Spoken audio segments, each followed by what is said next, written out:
Hi. In my previous video I said that my daughter is being born with an abdominal wall defect. And there's two types. I don't know the other one. All I know is the one that she has, and it's called Gastroschisis. And basically, from my understanding, it's when the abdominal wall forms and it leaves an opening, and the bowel, like this,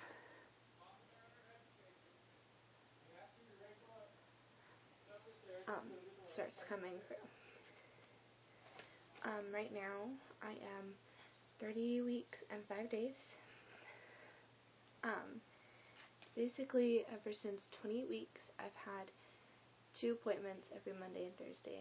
They have to do an ultrasound every time to make sure she's breathing, that the amniotic fluid is good, because with this defect, I can either have really high amniotic fluid or really low. And right now she said it was good today because it's Monday, sorry. She said it looked really good. This was our first ultrasound of our little girl, and this was at 13 weeks and a day. And from these pictures right here, they were able to tell that she had the abdominal wall defect. How in the hell? I have not a clue. I go to Kansas City to Children's Mercy once a month. I go next Monday for a week from now, and I move up to Kansas City at 26 weeks, and where they'll do an amniotesis, where they take the amniotic fluid from around her, and they'll test it to see if her lungs are developed. And if they are, they have the whole setup for this, because it's becoming more common. They said they'd call me around 2 in the afternoon if it's a go, and I'll go in and I'll start getting that stuff to soften your cervix and being induced. And they said that they're going to take it really, really slow, so don't plan on having her until Friday, which that'll be the 18th of March, and that Friday will be the 20th, so I won't have her until the 20th. Basically what's going to happen after she's born is they will, there's 2 options, surgery or the silo. A silo is this bag that's hung up in the air and to her stomach, and has the bowels in it, and it lets gravity slowly push them back down. That is the one that they've used the most. Like, ever since it started becoming a common thing, they've been doing that, or straight surgery. But their bodies are so tiny, and that's so much, and it could be swelling, or just very swelled, and they can't fit it all in their little tiny body the first surgery. The percent rate that the first surgery works the first time is only 35%. So that means she'd have to go in for another surgery, and I don't want that. So I really just want to do the silo. It'll take 3 to 5 days for everything to go back in. As soon as I have her, they'll take her into another room in front of me. They've already showed me, and it's like completely glass, and so I can see into there. They will immediately start cleaning her up, putting a breathing tube in, starting IVs to administer pain medication. They'll get her all nice and clean, and then they'll do the silo and put her back in the ICU. So that means me and my boyfriend will not be able to hold her until she is out of surgery. And from my understanding, the umbilical cord and this hole that her bowels are coming out of share the same hole. And so when they go in and do surgery to sew her back up, they gotta make a cute little belly button for her. And they said they've gotten really good at that, so not to worry. And I met her surgeon. I have papers in the car that have his name and what he looks like and all, but he seems really confident in everything. And they said that she should be perfectly fine and that she's a really healthy baby other than that. And this is her little 4D, her little nose and her little chunky cheeks. She has some chunky cheeks. They have not found why this happens.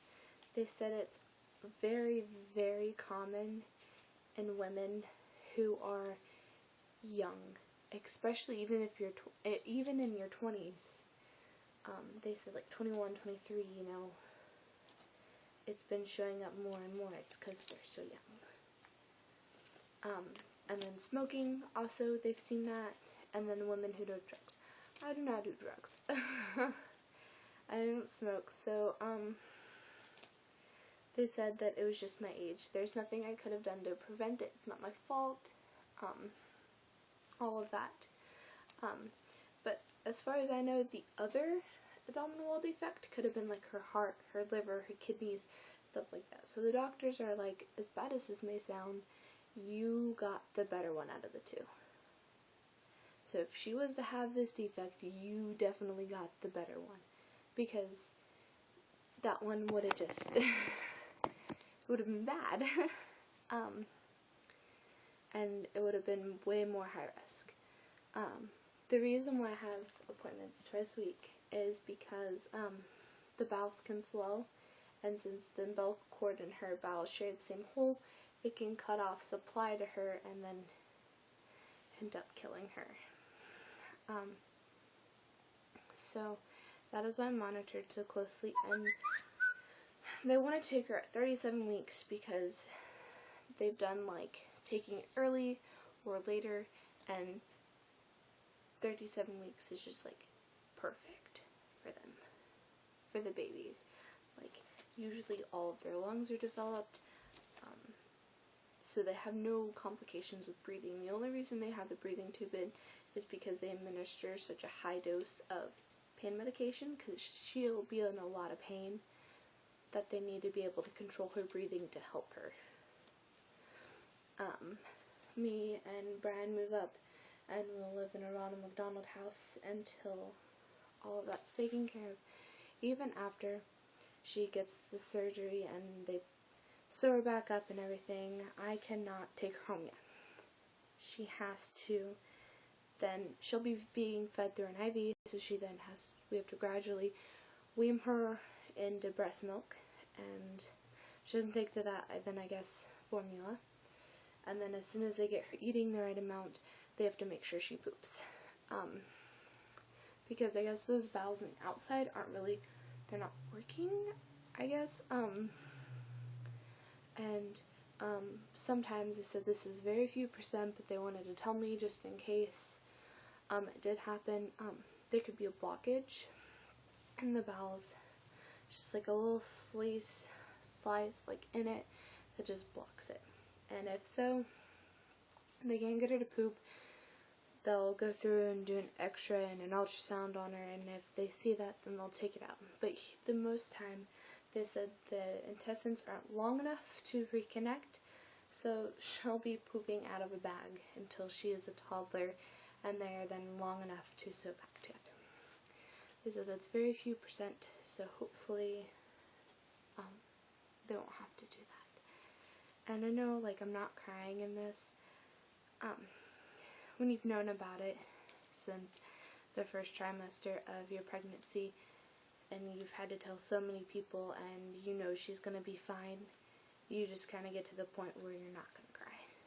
The only thing that makes me cry almost every time that I think about it is, you know how, like, moms, I'm about to cry, they get to have their beautiful little baby, and they lay it up on your chest, and you get to hold this little precious little thing, and you get to hold them for the first time, and they get to look at you and crying in your arms for the very first time, but no. I don't get to hold her until she's all sewn up, and that could be a week after I have her, or longer, just depending on how everything goes. And I just really, it really bothers me that I'm not going to be able to hold her. And she's going to be in so much pain, and there's nothing I can do. And there was nothing I could have done to prevent this, because if I could have, I would have. Because she didn't do anything, and I get that I'm young, but it breaks my heart that she has to have something like that, and so young. Like, she'll have her first surgery, I mean, a week into, she'll have her first surgery being a week old, and that really scares me, because she's so tiny. And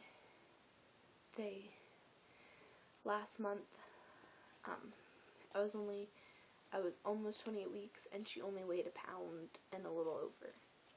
So they said she's very healthy, she's just a really tiny little thing.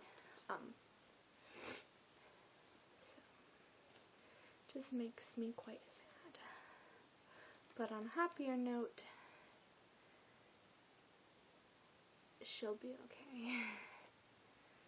She'll be perfectly fine. One thing that I don't know is if any of you other moms have ever had this, please just talk to me. I would love someone who knows everything, because sometimes it's so overwhelming when you're there and they point it out to you, because Kansas City ultrasounds are so much better than my small town stuff. Could you just tell me how everything actually goes, and how your baby did, and if they're really happy stories, I'd love to hear them, because it'd make me feel better to know that she will be okay. And see, I showed you the 4D ultrasound from here. That's the one in Kansas City. Her little nose is right there, and her mouth and her eyes, and she loves hiding. She never wants to take a clear picture for us. This is the cutest thing. She was flexing for us. Look at those muscles. When was that? I can't find the weeks. But she is beautiful. I can't wait to see her. But just tell me how it went. And if you don't, just, you can go along with the journey and see how everything goes. Thanks, guys. Bye.